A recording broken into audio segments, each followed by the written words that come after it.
My name is Greg Ponk. I was only lucky enough to spend a very short amount of time with Michael, but when I heard Mike's mom say what she said, I was like, she's talking about the experience I had, in that she said that if you were lucky enough to spend any time with him, he immediately made you feel like you were his friend, and that you know him for years, and that was the experience.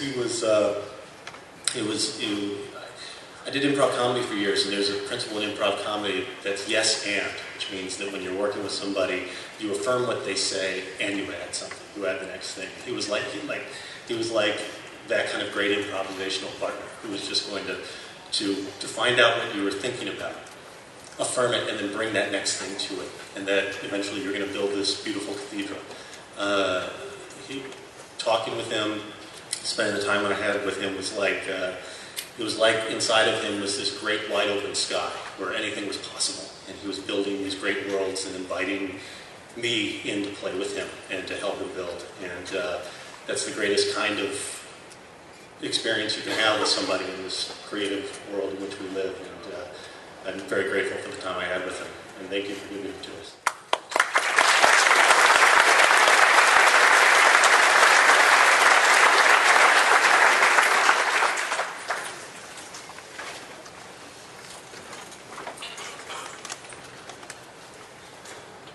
Hello, my name is Joe Benitez, and I knew Mike back when. And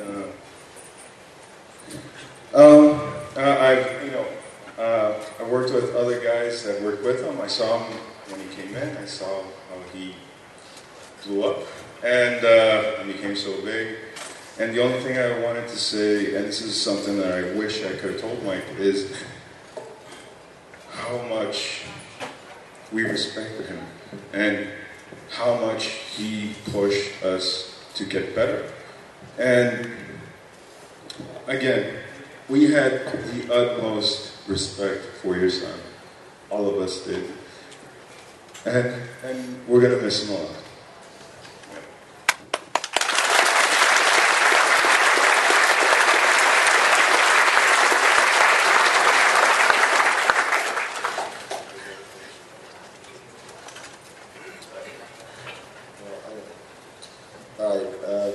We really got to wrap this up, and I'm so sorry.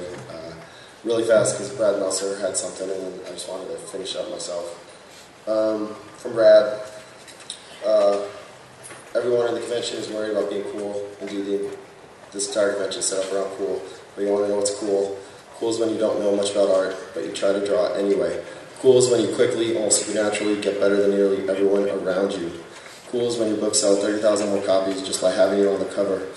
Cool is when you can take a 70-year-old hero and revitalize him with a pencil. Cool is when you do the covers to Identity Crisis one year, Civil War the next, then relaunch Justice League, then on to Fallen Sun and World War Hulk, #1 over and over and over again, all with you on the front cover. But the best kind of cool is when all that success doesn't go to your head. When you're the star of the band, it's so easy to leave everyone behind and step into the solo spotlight. 99% of the comic industry has done that, but Mike never did. He never abandoned his friends at Aspen. He stood by their side. He never abandoned me on Justice League. He stood by my side. He never ever tried to be something he wasn't. Never got caught up in the internet slap fights or message board pettiness. He never changed his art to be like someone else. In fact, the very best thing I could say about him is that anything he drew, you know it was Mike Turner who drew it. And even during one of our most fun nights together, when we were invited to Kevin Smith's house, as Mike drove us there, and we all tried to play casual and cool, all I remember is this big, goofy, genuine Mike Turner smile, the one that said none of it mattered, that this would be as fun as going just for some beers, and right there, I got it. This very best cool is the person that doesn't care about being cool, the person who knows that all we can be is ourselves. I owe Michael for taking a chance on an unknown novelist the comic industry never heard of, but I owe him far more for what he taught me about myself. The only good news is your best friends never leave you, ever. And I just want to say, Mike truly was my best friend. That night when he was passing away, you know, I was so mad, you know, because I'm like, don't rest, you know, like fight, because you've been through this so much, and we have so much left to do, and so much more to achieve. And I could feel my soul, like, reaching for his. And he just said to me, it's cool, you know, you guys are going to make it.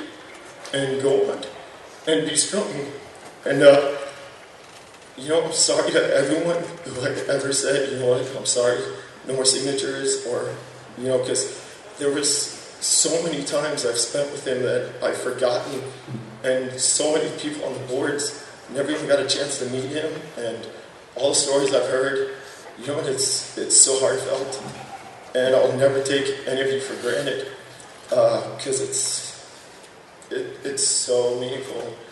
The rest of my life, be carrying on Mike's legacy.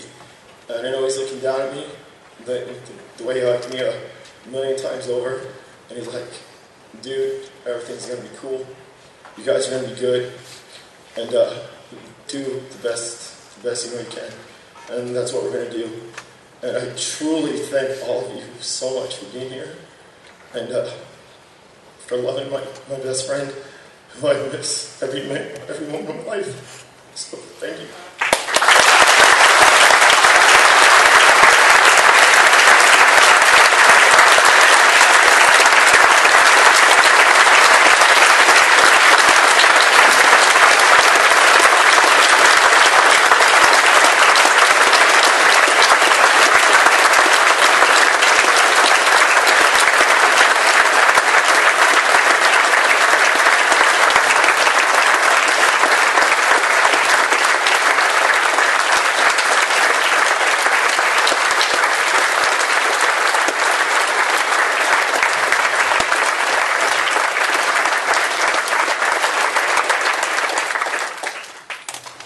Thank you all so much for coming. And Mike would say, let's all go out and get drunk. There is a few more hours of shows. I would encourage doing it on the show floor. But like I said, anyone else who has more that they want to say will be at the booth. Let's do honor to Mike and another favor for the San Diego Con and leave orderly and expeditiously out the back, because we've extended past our time and they're being very nice so far. So thank you.